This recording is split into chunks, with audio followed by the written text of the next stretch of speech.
probably around 2 hours, an hour for a lecture, and then we can have an open discussion on issues which I'll be raising. And I'm here only just to confuse you. I mean, it's not really to enlighten you, but at least to somehow open up some questions, and then we can discuss it. Because naturally, the topic that I'm going to talk about has absolutely no answer. It's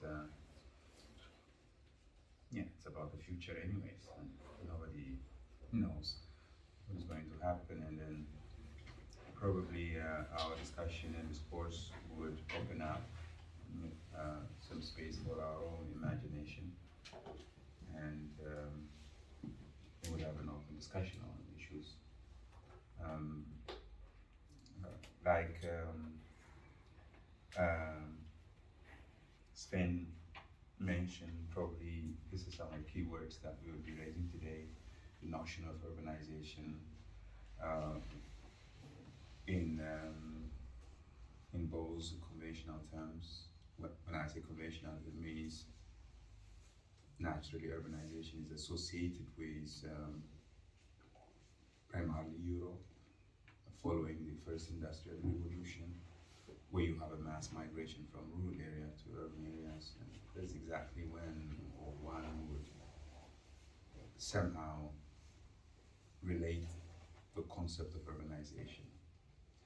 And hence, conventionally, urbanization is related with industrialization. It's weird to have urbanization without industrialization. That's exactly what I'm talking about, the weird stuff, actually. Urbanization happening without the conventional framework and coordinates of industrialization, and then also modernization. That's a particular characteristics of African urbanization, particularly sub-Saharan Africa. And I'll be spending some more minutes on that one. However, urbanization is also, as I believe most of you know, that it is a socio-economic and socio-spatial transformation of societies, and it deals with the way we relate to one another, and then the way we relate to nature, the basis of our survival. So my thesis is always that Africa has a chance to reformulate these relationships rather than follow what has been experimented upon, particularly in Western civilization. We claim that we have quite a chance to read from history, because history is not behind us. Seems that history is ahead of us. Reading from the experiments, particularly in the West, and then also recently in the East, Africa, like I said in my title, as a last frontier of the making of human habitat, seems to have a chance. And that's why I'm very happy to come here all the way from Ethiopia just to talk to you also this afternoon, hoping that you are younger than me, which you are, which means that you are much more lucky to have a capacity to project further into new realms of creativity and reimagining the human habitat as architects, planners, designers, whatever. So Africa has a chance to reformulate this relationship, which we call it urbanization or cities, whatever, by learning from reality, which is pressed into a box called history. If we unfold it and learn from it, then probably we'll have a chance. So I'll be also talking in Africa and Ethiopia. I am from Ethiopia, Northeast Africa. I believe most of you know that one. Because I'm from Ethiopia, then I'll be talking a little more about Ethiopia, but the context being particularly Sub-Saharan Africa. Northern Africa has a peculiar historical and cultural affiliation to Europe, to the Mediterranean culture, as well as to the Middle East. And then also environmentally, as you know, the northern Africa is Sahara, quite characteristically defined. That's why usually you have this division, sub-Saharan and Saharan Africa. However, it's one big continent anyways. But in terms of economy, culture, and historical links, probably that's why many historians or writers like to divide these things into two. So the other one is the issue when one talks about urbanization, particularly at global scale, would be the conundrum, the paradox about population that we are having. You can come here, there are some chairs.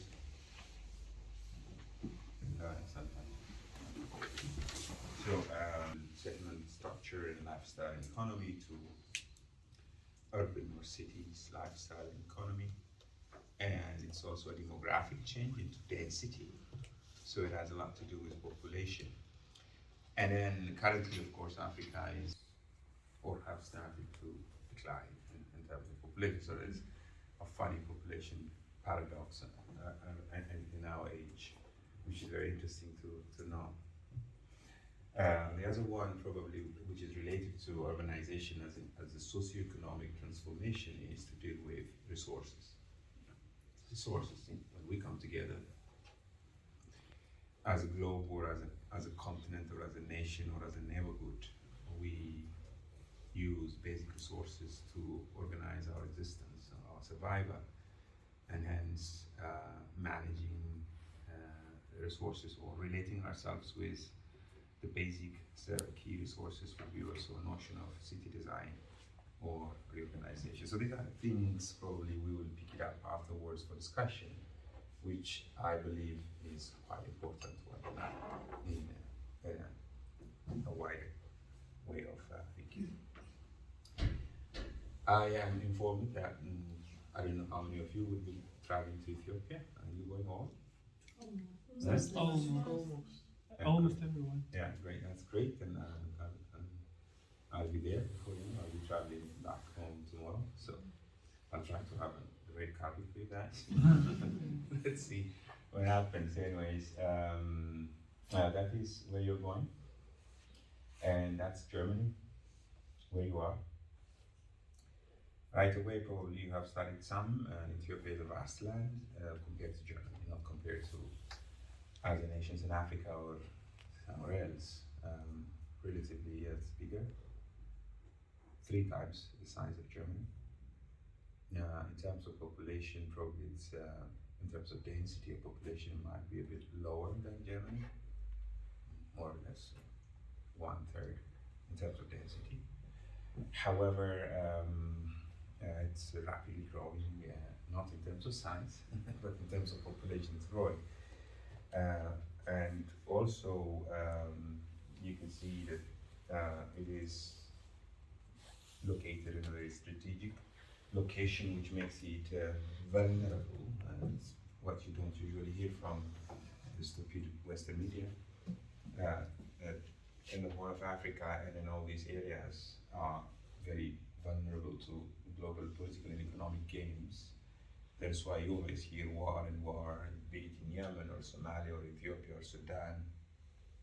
It's fine. So we are located in a very unlucky geopolitical neighborhood, obviously. And probably you have heard that we just went out and we still are praying that it won't come back from a very devastating civil war. But our history is so, the whole region is known for that one. And those of you who are from Europe probably would be interesting for you to read something else than what is being narrated in the media. This line is a very sensitive line throughout history, particularly after the Suez Canal. It has become a space of contest, a global contest. You always have these superpowers playing games.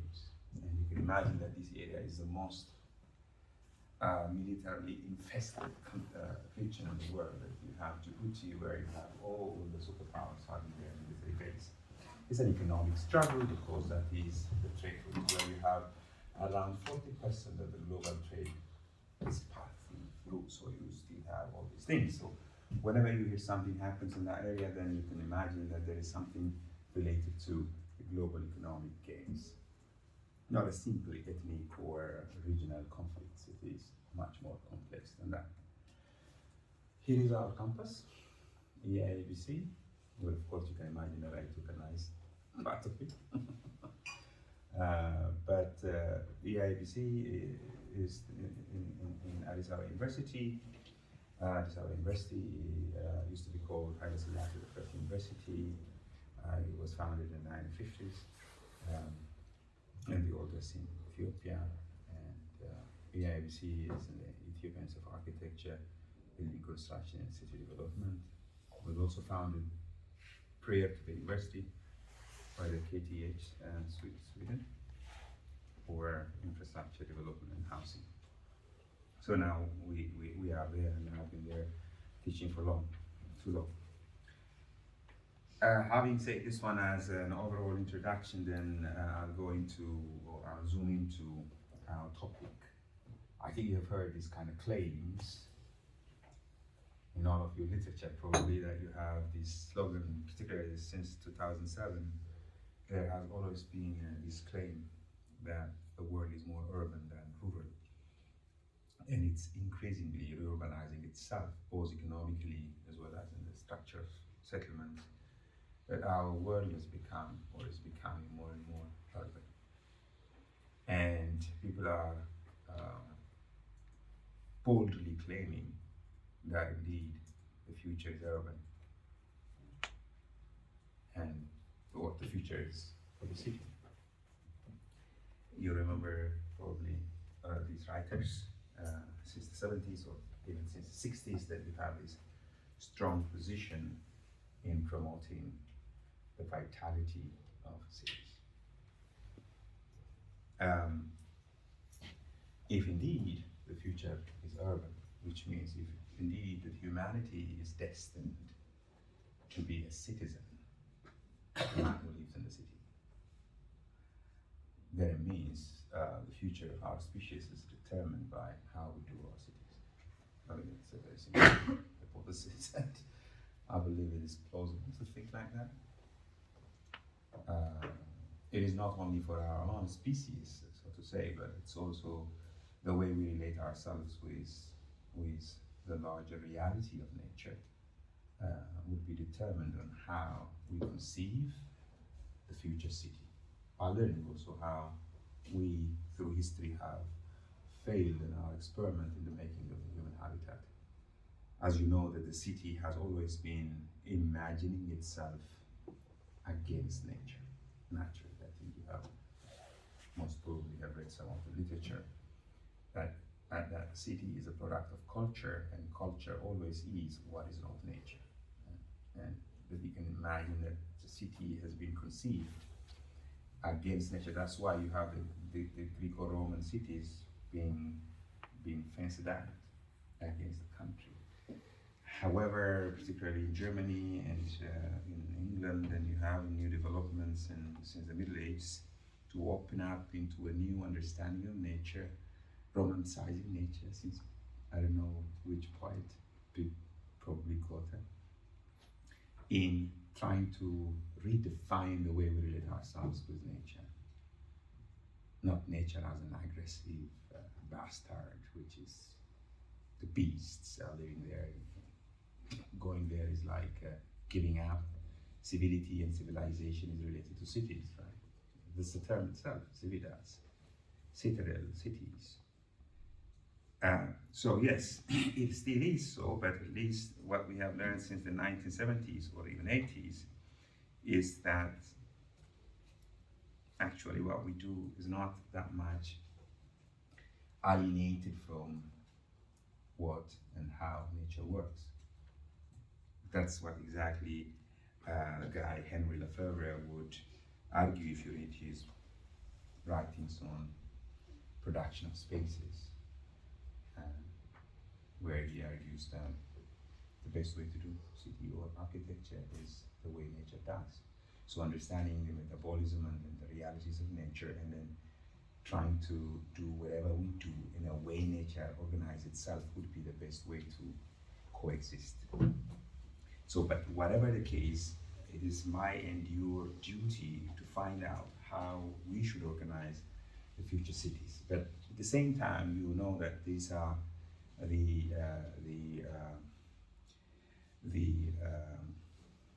polarities where you see last year, I think it was in 2014, I don't know, 2013, this book was somehow introduced, The Triumph of the City, following the claim that now humanity can only be organized in cities, and cities are the places of flourishment. But at the same time, almost, you have Mike Davis claiming that actually the reality in the larger landscape of our planet is not the case. I mean, you see the picture, right? The triumphant city, and there somebody was not even happy to depict the picture of the majority of the cities in the world. So it's a kind of discourse happening parallelly. Yes, cities are future, however, they can also be spaces of despair or hope, actually. And the majority of the cities, I would say, and I would argue, remains to be places of hope. That is why people still migrate to cities. But at the same time, they are also spaces of despair, because many of the times that people migrate to cities, not because cities attracted them, but because they were pushed from the failing rural economy or the failing rural environment. So these are the challenge of our generation and your generation in again redefining and then also recreating the narratives. But naturally, you know, African cities are not referred as spaces of hope, spaces of success and flourishment. Naturally, the majority of African cities are referred as spaces of despair. Yeah. And that is why if you refer Mike Davis and see the list of cities and which are referred as predominantly slum, then you will find many of them being in Africa.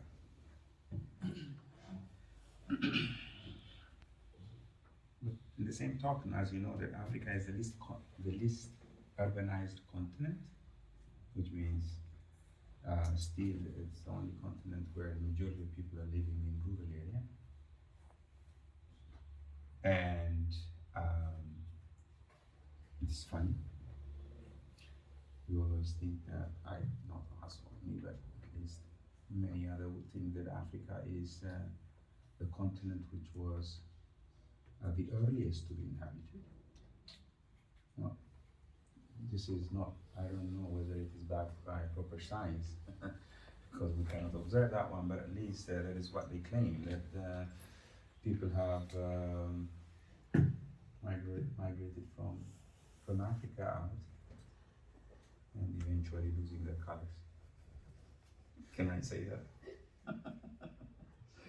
No, I'm just kidding, but if that is the case, then it means that this particular land mass was the one which was occupied earlier in the human family. But it's funny that it is the least urbanized. That you will find that Ethiopia was an urban civilization. Funny enough, before 2,000 years ago, and used to have many cities, very strong cities, trading cities, manufacturing cities, false bronze and iron age cities, but it ended up losing them. Now we only have archaeological findings, like, you know, related to the whole Nile Valley and the Sudanese and Egyptian valleys, and then you start to see how the whole civilization is related, but for some reason, which I would not be the right person to grasp, but it became more rural through time. And well, I tried to have one article in 2009 on this one, why urbanization regressed in case of Northwest Africa. But the fact on the ground today shows that more people, much more people live in rural area than in cities, both on the continent level as well as in the country.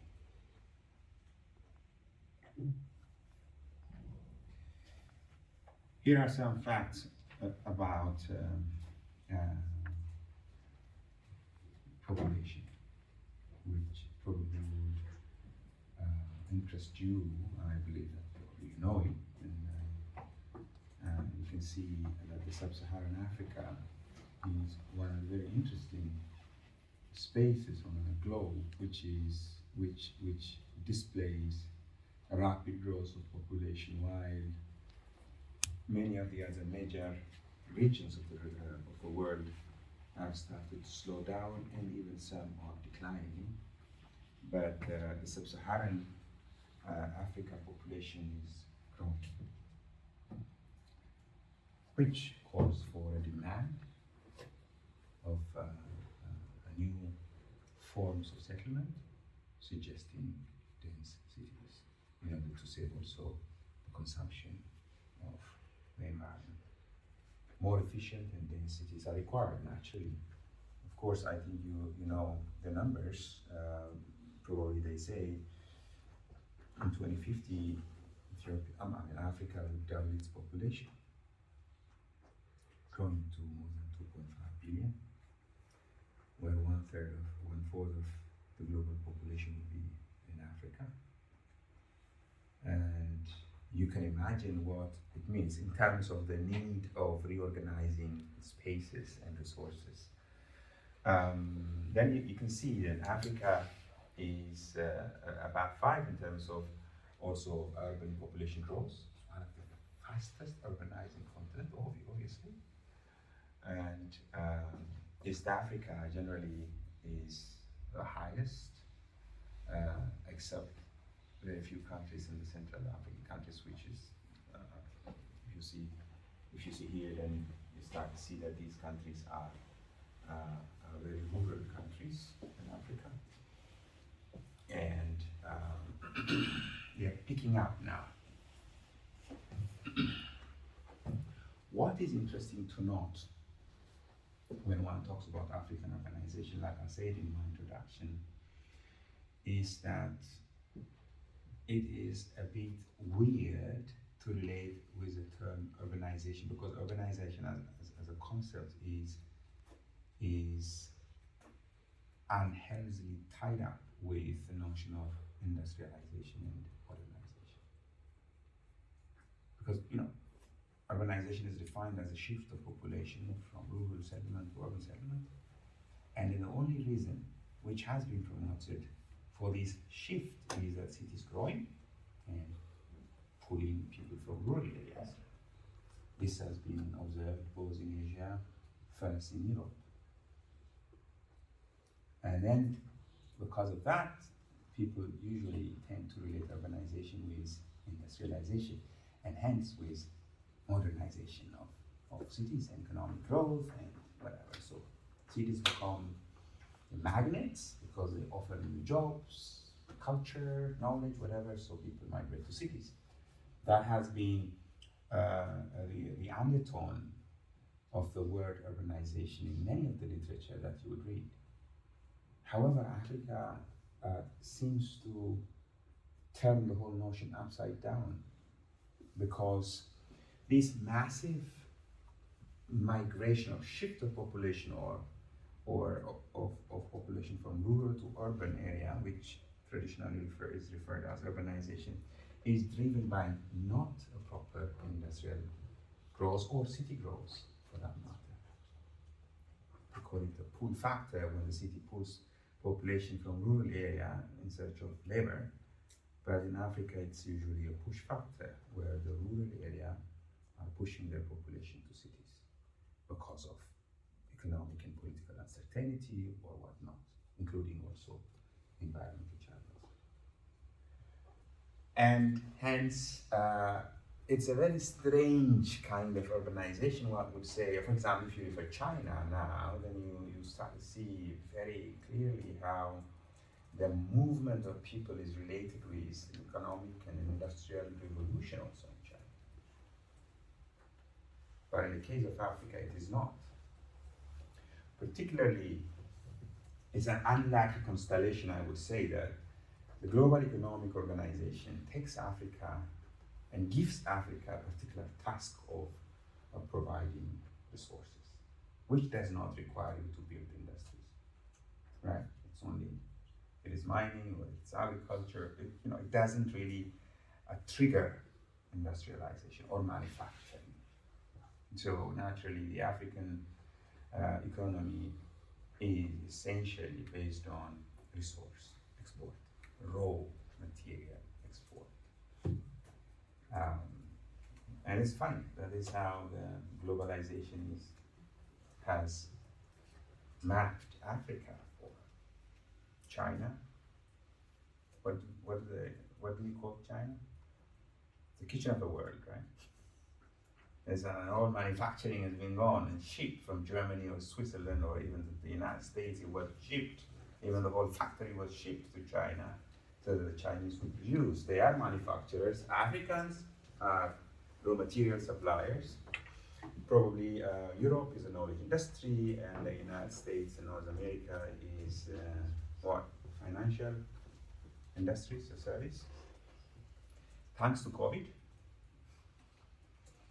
and the emergence of China as a powerful country controlling some of the prime links, now probably because Europe and North America are reimagining and rethinking about the global division of labor. And in this rethinking, probably, it won. This guy transports culture and shows a better life quality somewhere else. Come on. So, the key to a balanced urbanization as well as a balanced relationship between nature and humankind is also to redefine the way we use our resources. And like I say, currently Africa is predominant, come on, probably some Egypt or North Africa and some South Africa, that you will find some industries or urban jobs that otherwise as you would all can imagine. It is only kind of destined to be tied up with the land and the shipping up of basic resources. However, there are some indications, particularly the Ethiopian government has been trying hard to trigger urbanization, primarily through industrialization. We say it was not very successful because the industries that the Chinese built is established on the promise of tax-free export to Europe and to the United States. And then they indeed came and built some factories and employed some young men and women, and they've started producing. And then eventually that could not really go very well, because for this or for that, the importers, which is the European market as well as the market in the North America, can be shut off for any sort of sanctions. And then you have hundreds of thousands of people out of job next day. So it's not, the economic circuit again is so large, and it is basically dependent on investment, and then you have the local circuits which are not functioning, then you expose your society for vulnerability. That's why I say probably an African-based market and industrialization would be a very good match for African demand for rapid urbanization. Otherwise, it would be the production of spaces of despair. The other very funny and peculiar characteristics of Africa, probably you have noticed, is its land mass and its, unlike any other continent, that Africa has such a very lousy, heavy land mass. Europe, for example, if you see Europe, it's so much into, attacked by the waters, right? So you have this funny geometry where you have large coastal lines, you can have ships crossing and all this kind of stuff. But here you have, boom, it's a very clean cut land mass, which also has its own challenge when it comes to economic lubrication with water-based transportation. It's very difficult to access the inner part of Africa with water, right? Unlike Europe. And it's not only that one, I'm talking about water as an infrastructure and water also as a resource. Africa is funnily located in a very balanced way compared to the globe. You have the equator almost in the middle, and somehow it's well balanced in terms of position. That's why it has very varied landscape, ecological zones. Wherever you have the tropical rainforest, you have deserts up here and here. It's very funny, and it's so beautiful and naturally wonderful for life to flourish. However, it doesn't have glaciers like in Europe, where you use the glaciers as water reservoirs, right? So the summer comes, the glaciers will release water, so you have a year-long flow of water. But in Africa, most, if not all, no, I cannot say all, but most of the agricultural produces are related with the seasonal rain pattern. It follows natural systems because you don't have the glaciers to give you whatever. So in the dry season it is dry, in the rainy season it's raining. But then it has its own challenge. One, the rivers will not be used for transportation. Two, you cannot really establish very well unless you have a systematic way of storing water. Then you cannot really have an agricultural produces based on the natural cycle of water. And that is why probably Africa needs to build many, many dams holding water for other purposes. Then you can imagine again, why not cities? If you refer to European cities, they also are related to industrialization, which is also related with the rivers of Europe. One of the few cities which are really benefited from the hydrologic cycles and systems in Africa are the Egyptian cities and also the Sudanese cities, which are dated, I don't know how many thousands of years ago. So you can imagine that agriculture, surplus production, production of cities are related, and all these things are established on water and water cycles. I love to talk about that one, but that's not a place to talk. Few words about history, what and why. Yes, the continent of Africa, historically has so many layers, which is interesting to note. It's a very a space of conflict, at the same time a space of influence.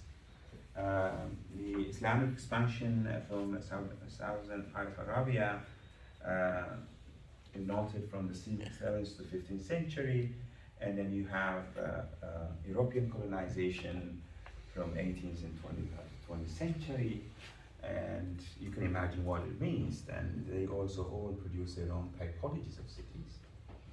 And then also now globalization and the rise of the new power, which is giving also another layer for you.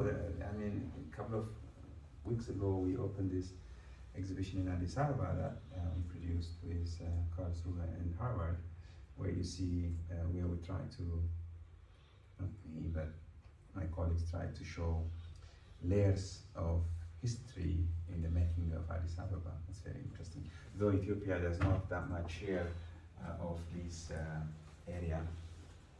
So all these layers left their own footprints on the culture of city making, and probably you would see the Islamic city typology in Ethiopia. You see a beautiful city. I don't know whether you would have time or not to look around in Addis Ababa. Do you have time? No. In Addis? No, I mean in Ethiopia generally. No. Not all the way to Harar. Yeah. So this is the city of Harar, which is an Islamic city from the 10th century.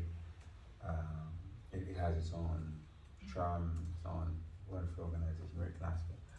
And then you have not, in the case of Ethiopia, we don't have that much of a colonial city.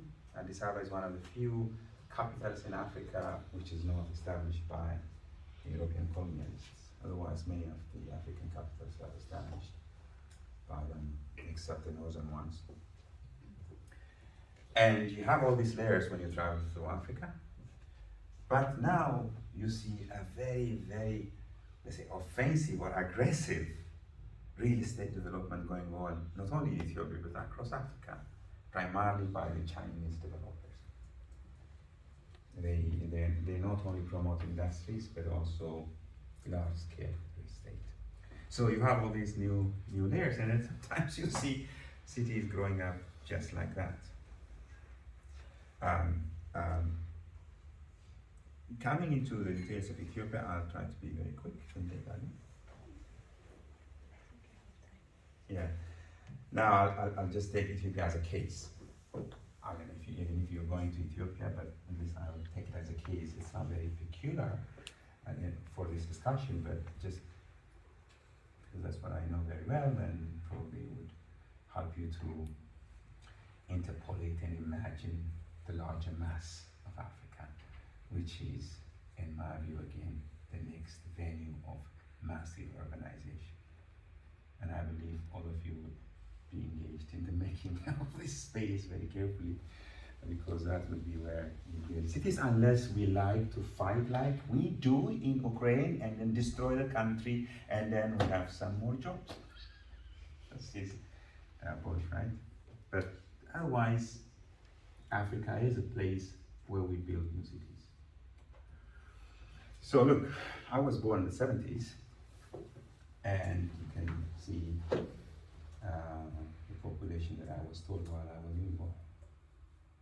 And here in the 90s, I was almost out of university, and I was told that the population was like that. And in my lifetime, it doubled. While I was a young professional, but truly have no sense of it anyways. But today, it doubled again. And it doubled even by diminishing its land. Eritrea was part of Ethiopia until I was finishing my university. And even if that was a reduction of land, but it doubled. And now we are more than 120 million.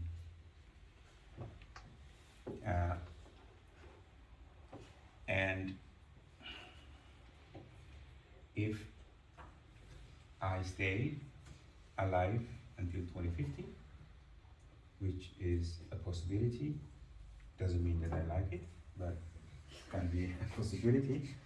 But it's projected that Ethiopia will double again, just following the general projection of the whole African population expansion. Some of you might say, wonderful, it's quite a chance, it's quite a blessing. And some might say, it's a challenge. Yeah, let's not judge, because we never know what is what.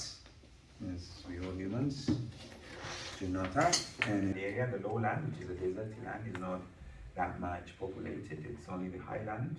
Ethiopians are highlanders. That's why they run better. Because there's no oxygen that much. So when we come to the lowlands, it's easy for us, right? Anyways, it's a highland, it's agrarian. Still, as you can see, around 80% live in rural areas. And agriculture is very, very subsistent, very, very primitive, and it means that it does not produce that much to support the population, even if it's very healthy for the planet. However, the population growth also pushes the farmers to cut the trees and exposing the land, and then that becomes devastating for the environment, particularly in the highland area where the runoff is higher. On the lowland it's okay, but in the highland it's very tough. That is why Egyptians used to complain about the Ethiopian highland, because the cutting off of the trees will expose the land, and the siltation, it carries the soil. And after they built the Aswan Dam, then that becomes a problem. Before it was okay. I mean, you have good soil and it's okay. But now you have a dam in the middle, then the soil disturbs the dam. So this is, I call it the disaster loop in Northeast Africa, where you have a rural population growth, and the demand for more arable land, more wood for house and building, energy and for agriculture, and deforestation, and that creates soil erosion and degradation, disturbed hydrological cycle. Water would not go down to the aquifer. And what happens then? The rivers dries up. Yeah? And when the river dries up, Egyptians getting angry. And when they are angry, then we will have war. Why? Because of population growth that we also cut trees. So anyways, this is very simple, right? And then you have these things. Again, the disaster comes, that people would migrate from rural area to cities. If the cities cannot accommodate them, of course, where would they go? If the cities are not absorbing them. So they migrate. Yes, of course we have this funny picture, right? I'm simplifying, I know I'm oversimplifying. It's all other layers of things, but at least it is very easy to read how the game is played, and then how not only migration, but we also have, and then we have basically an ocean despair, and then we also have massive social unrest and revolution, and then killing, whatever. And then also you have lack of basic supplies, resources such as water. Yeah, it goes on. So the migration is probably higher in rural areas and from rural to urban rather than from cross-country or cross-continent migration. Ethiopia is one of the countries which hosts massive in-country migration. I don't know how many, 5 million or so every year. So now, of course, we can talk bad, we can talk good, and it's good to have all in a balance, because we're talking about the making of the human habitat, which we call it the city, our future. But not as an object, but as an organism, as a mechanism of livelihood, and as a mechanism of flourishment or place of hope. So here are the Ethiopia today, which is standing on this crossroad, which demands a good eye and a good designer. There are grand opportunities. The population is very young, unlike Europe, of course, or even North America, or even now Asia, including China or Japan. We have very young population and fairly rich and recoverable natural resources. Even if, like I say, the natural resources is being attacked by demands, but it can be recoverable very easily because the location and the global geography of it is quite favorable. Because near the equator you have sun, you're there, if you have sun then you have plants. If you could only know how to handle it. So it's quite recoverable, both water, hydrological cycle, as well as the material cycle can be recoverable. I'm not talking out of my belly, but we have done many research, proving that it is really possible to recover the natural cycles very easily, be it water, soil, whatever cycles. The other one opportunity that we have is, of course, digitalization, which means that we have a better chance to access global knowledge, both failures as well as successes. So education seems to be easier for the young people now. That is an opportunity which we could only see in the last decade. And naturally, like I said in my introduction, the backwardness that we see in Ethiopia or in Africa is quite a chance not to repeat the stupidity of the human species. If we are double stupid, then we follow the aggressive history of man. But if we are clever, at least wise enough, we can somehow save ourselves or even save our fellow man, not by working on a landmine of human experiment. I think that's exactly what you're doing, right? Learning means learning through history so that you might not repeat mistakes. So our backwardness gives, in my view, as a chance to also, they call it jump, unnecessary steps, costly steps. But of course, it requires wisdom. The wise will learn from the mistakes of the stupid. But the stupid would not learn from his own mistakes also. So that is why we need to do more research so that we can learn in order to somehow understand what went wrong. These are the challenges.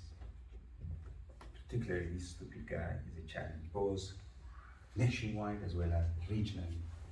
You hear all the time again and again and again in Africa, a coup, a civil war, a war, whatever. But you tell me any war, I'll tell you what's going on behind it anyways. But at least Africa needs some political elite who would be smart enough to negotiate with world powers in establishing local and regional stability. You see now Sudan, probably now you're conscious and you hear this news because you're going to Ethiopia, and you see how the global economic interests are costing thousands of men and women in Africa. So probably Africa demands a good leadership, which is obviously necessary. Good leadership means a leadership who would understand the global dynamics and also know how to negotiate in order to secure peace, not to win. Nobody can be a hero in this time, but at least to negotiate and secure something, whatever. So here is the fun part, that you are engaged and you are invited to join us in our adventure.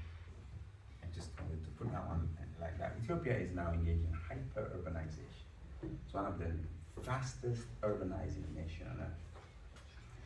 Where you have, for example, it's a very simple thing that I always put, 100 million new souls in 25 years, where more than 100 million, or to be precise, if I really trust the projection, we'll have 120 million people in 25 years, new souls. But we also know that the rural landscape has already failed even the existing size of population. Which means cities of Ethiopia have to absorb all the new additions, at least the minimum. Which means we have 120 million in 25 years to cities. It simply means we need to build thousands of new cities in the coming 25 years. Naturally, to break this loop and to promote urbanization as a device to reorganize societies in space or economies in space, which we call it cities, then we need to imagine and then really work hard to reimagine, recreate these spaces of formations. Now the question would be, if we really have, imagine, do the math, 125 million in 25 years, which means 5 million per year. Yeah, right? 5 million per year. The capital city is now estimated 5 million. Berlin, how big Berlin is? 4 million something. Something 4 million right now, right? It simply means that building Berlin every year. New Berlin every year. That is a task ahead of us, me and you. At least one of the countries in Africa, not all the Africans, but at least in one of the countries, every year, New Berlin. I'm not talking about the object, infrastructure plus houses, no. I'm talking about economy, governance, systems of structure, systems of services, and more importantly, of course, our job as architects and planners, physical infrastructure. So the question is, where are we going to build these cities?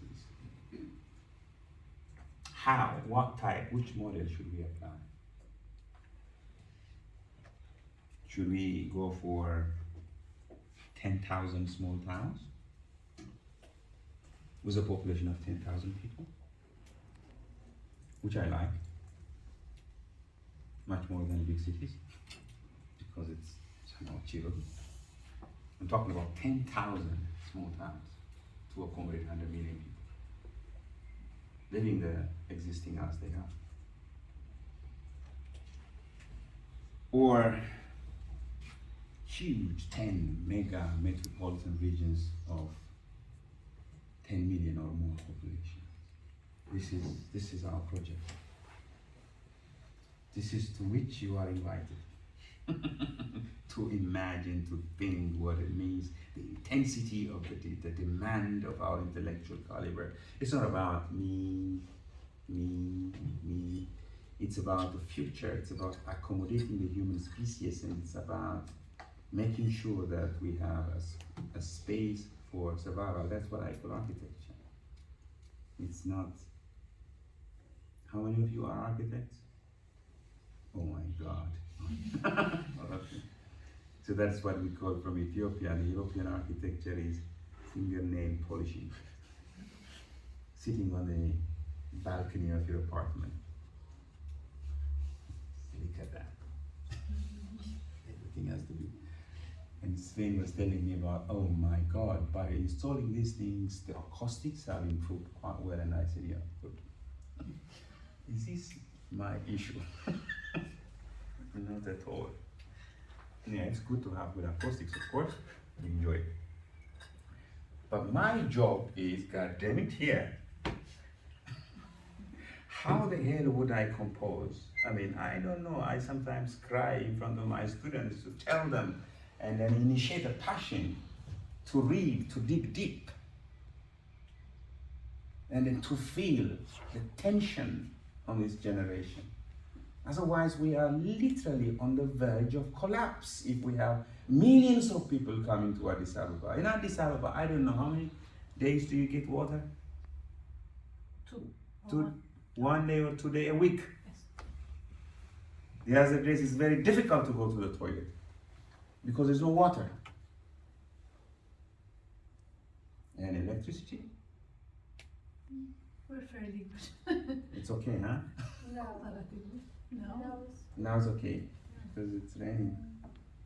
Yeah, but the majority of Addis Ababa get an average 2.5 days per week electricity. This is only the beginning. What would happen if we have 1 million people per year added to Addis Ababa? That's exactly what is happening. It collapses, right? It collapses. It collapses, and it means massive migration or uncertainty creating unrest. What sort of architecture is this?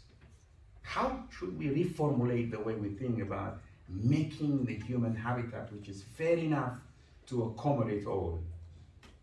Not creating a city which is divided, which is a kind of prerequisite for self-destruction, like some of the cities in Latin America. But we have the chance to do that, or not. So here is a reformulation that new cities for Ethiopia or Africa are expected to be venues, which is accommodating urbanization without industrialization. We cannot wait until the industries are coming. But can we think of architecture giving us, or city making itself, becoming itself a process of job creation. The city is not a place of shelter. A house is not a place like the stupid Le Corbusier. I don't know, some of you might love him. A modernist Le Corbusier, where he says that city is a machine to live, because he was a modernist. He has an industry somewhere, so the city is a place where you sleep, or a house. No. In this case, it's going to be different. A house cannot be a machine to sleep in. It has to provide you some level of livelihood mechanisms. That's one of my favorite architecture project that I give in my third year students, undergraduate, not anymore, but I used to do that one, and I asked them, all right, go to the streets, catch somebody, can be a prostitute, or a street vendor, I don't know. If your architecture doesn't help these people, you are irrelevant in Africa. Because that's the 99% of the people living in Africa, and if architecture does not mean anything to them, or it cannot contribute to their flourishment, articulation of life, meaning, survival, forget it. Change your profession. And usually they come back with very nice projects. Reconceptualizing architecture as a space which also provides a chance to make livelihood possible. How? Oh, that's a beautiful question in architecture. Not if you refer the definition of Vitruvius.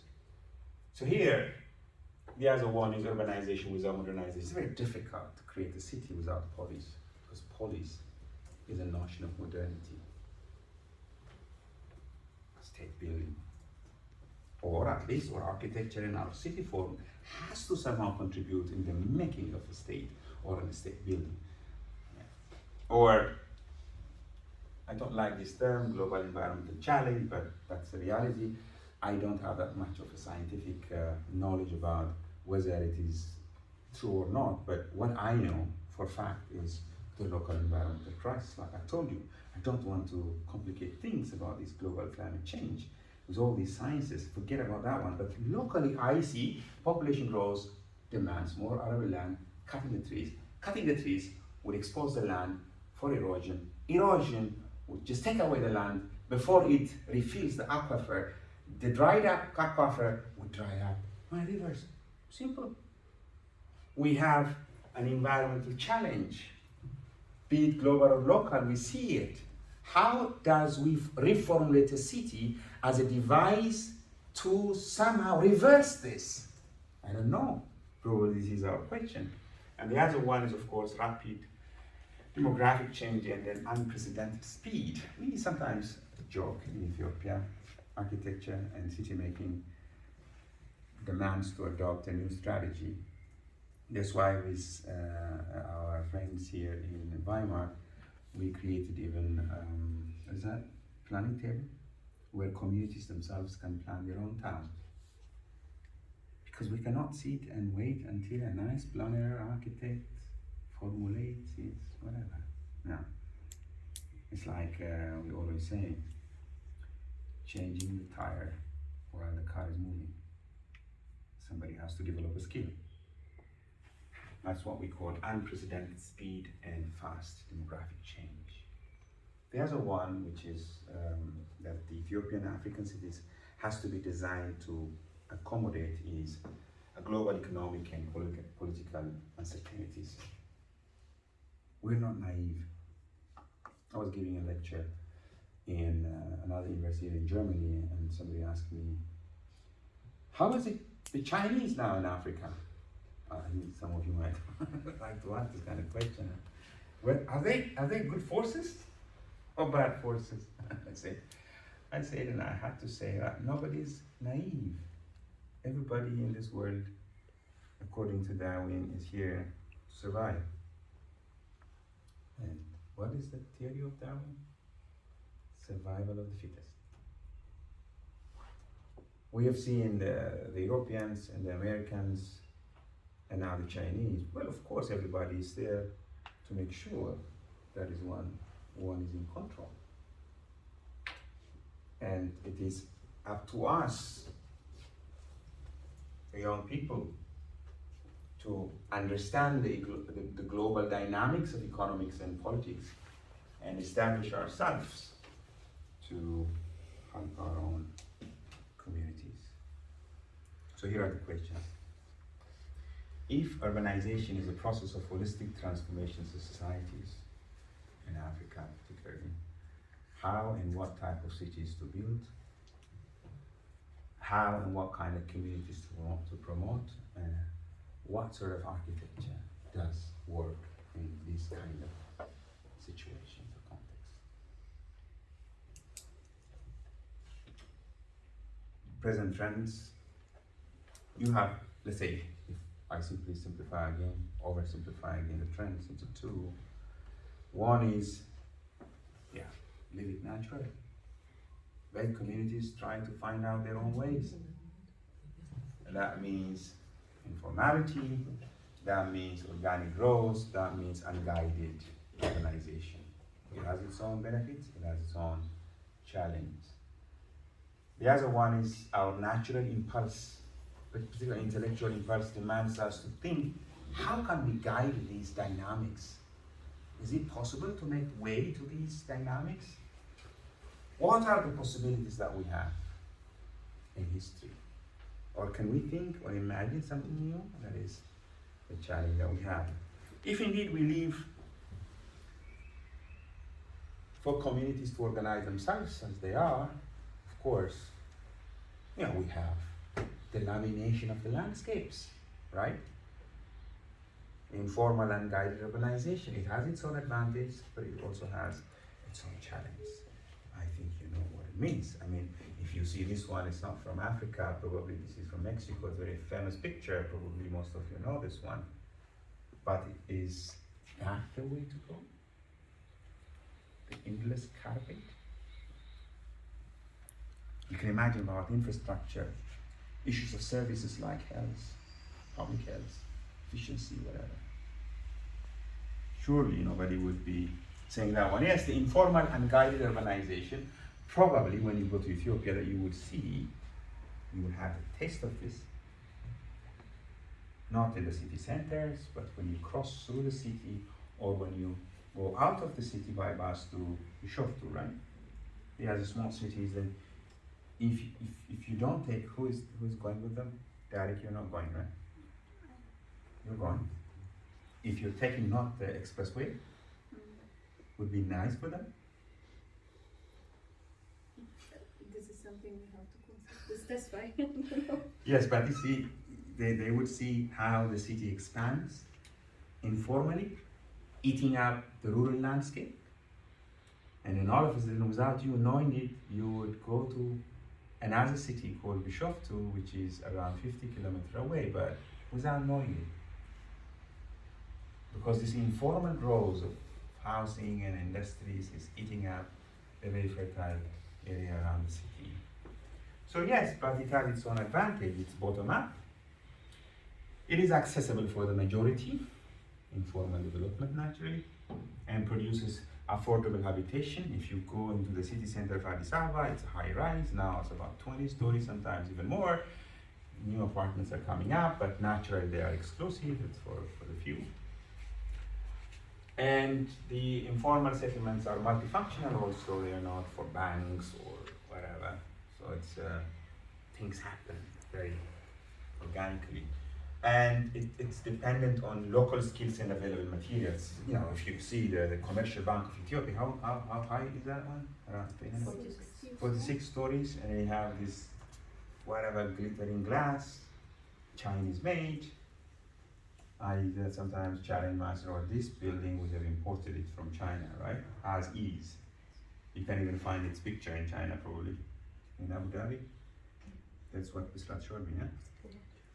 It's, you know, when you think this architecture in terms of economy, it is simply an imported object. But of course, informal developments, there you see all the skills and the materials are from within the people. But at the same time, it can be also environmentally destructive. It also produces unhealthy and difficult physical conditions. It's not like some architects who are romanticizing slums or these kind of complex informal developments, particularly access to water and sanitation is very difficult. Oftentimes controlled by some few powerful groups, like mafia sometimes. Like, might not be the case that much in Ethiopia, but it would come like that anyways. The other alternative is infrastructure-led urbanization, which we architects usually promote. And then naturally these are models, right? This is a new light rail that you will see in Addis Ababa, which is not very functional, but it's really costly. It's one of the infrastructure which pushed the government of Ethiopia into bankruptcy.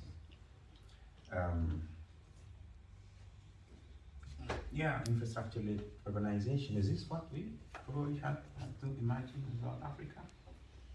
High-speed urbanism. Many of the architects are proposing this one. And it's very easy because it's seductive.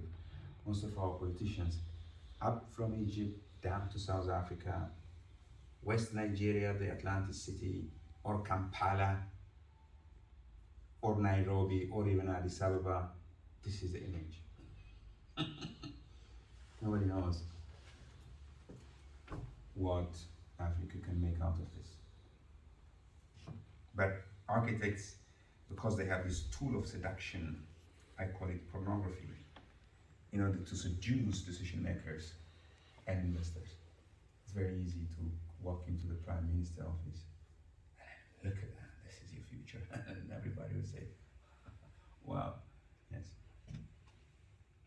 Well, of course, me and you would agree that this probably would not be the future. Or the one which we always see through the movies, Los Angeles, the universal suburbia, where you have to drive to go to your neighborhood supermarket. You have to drive. Can we afford it? Probably we may, but is that the way to go?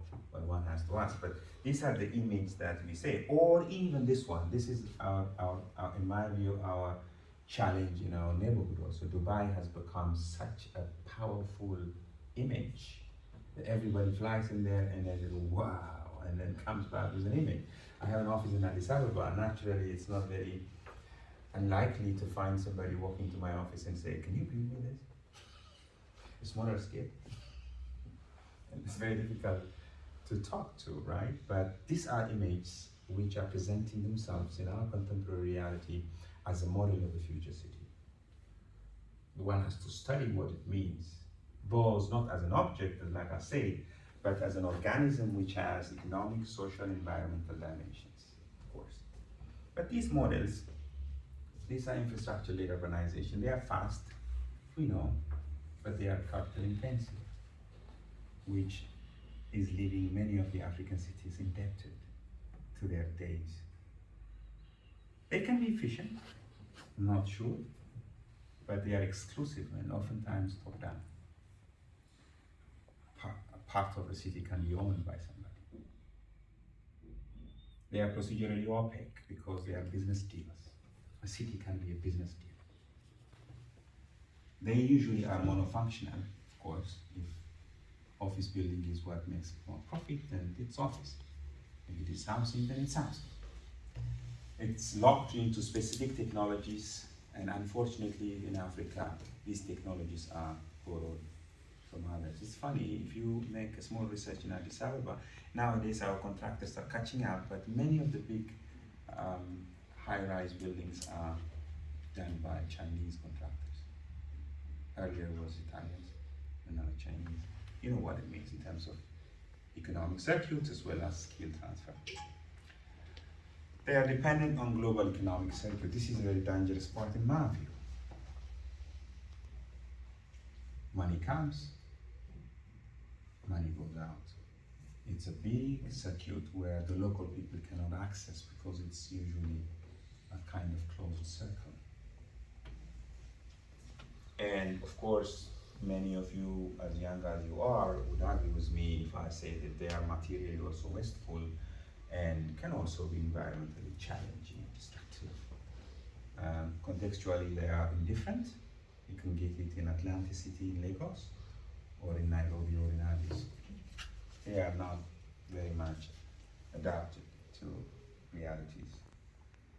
And in terms of social dividends, they are exclusive, and then they actually work against local communities.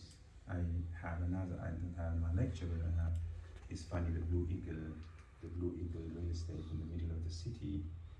And I always imagine what would happen when these buildings or this quarter of the city is finalized, how exclusive it would be, particularly in terms of sharing profits. So reimagining the city is, in my view, a rare chance for Africa, I would say. The city as a venue of complex togetherness. And now I'm idealizing, I know, that is, the advantage that we have in schools. We can think, we can talk, we can whatever, right? So at least we can have a chance, or can take a chance, to imagine a city as a venue of complex togetherness, whatever it means. City is a venue of togetherness, naturally. But not a very simple complex togetherness. It's a complex togetherness among people of various whatever, but also togetherness with nature and all this.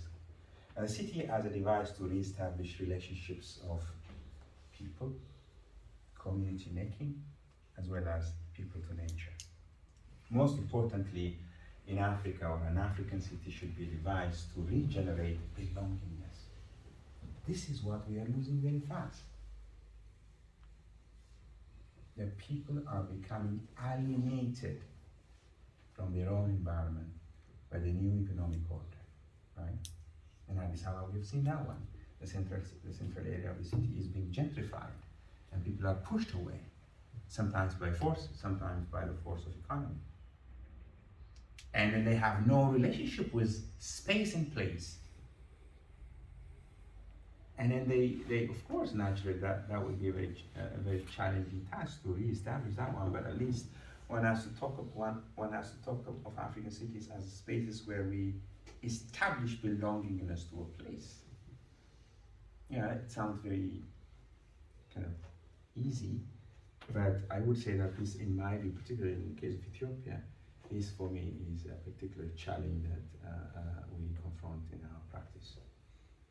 Also, re-establish an equilibrium in the relationship between man and nature, particularly in salvaging and saving the rural landscape, the hydrologic cycle, the land cover. Cities can contribute by attracting extra labor and extra population from the rural area and relieving the rural area or the rural landscape to rejuvenate and then reclaim the natural orders. For these, that is what we propose, in my view. It's not related to you, but this is our view in ECL, as well as our view in the newly formed non-governmental voluntary action group of architects and planners, that we're promoting grassroots urbanization, not big cities, whatever, but grassroots urbanization as a device to harvest these opportunities.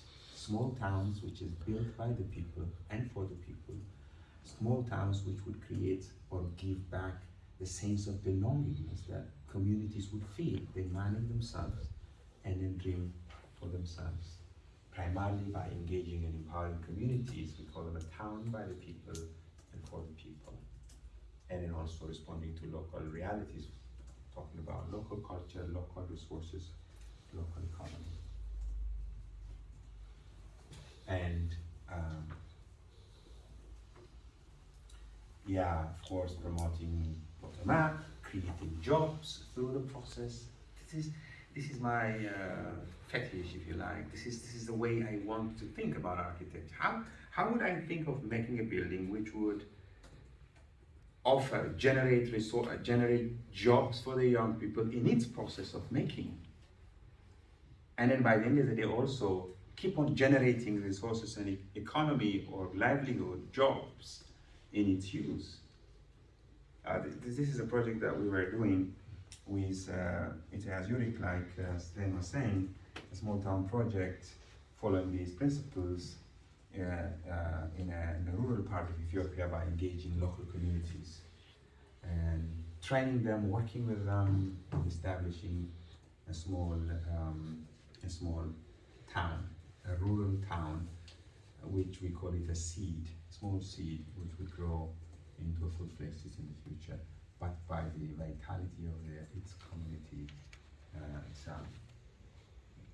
Yeah, and then, I mean, this is really rural people with whom we used to work. I said, okay, if 80% of Ethiopians live in rural area, should we wait until they come to Addis Ababa to urbanize? Or should a city migrate to them and reorganize their landscapes to make a small, dense settlement which creates jobs and markets and other opportunities? And probably, if you're here, or probably we will try to show you in Addis Ababa a documentary movie in the making of these small towns, which is on its way. And you can imagine that this small, dense housing, which is not common in the rural area, because we wanted to save land, and then we wanted to create small double-story housing with local materials, primarily, not all of it, with stone, mud, and wood, and then also help them to reorganize also their production. Our agenda, in simple terms, is to coordinate these three processes. That is our claim. Architecture and city making as an enterprise need to coordinate and link these three core processes. Space production, naturally, spaces for habitation, spaces for production or manufacturing. Lively production, creating jobs. This is the society's vital need. But equally important is the saving of the environment, or we call it rehabilitating the environment. So if architecture can be composed to do this within this framework, probably it would offer a new model for, it's too much to claim African, but at least to the realities that I have been sharing you. For this, we have these two branches. We will try to introduce you when you're in Addis. One is our research branch, which we established with Weimar University, with Svein and his team and Philip.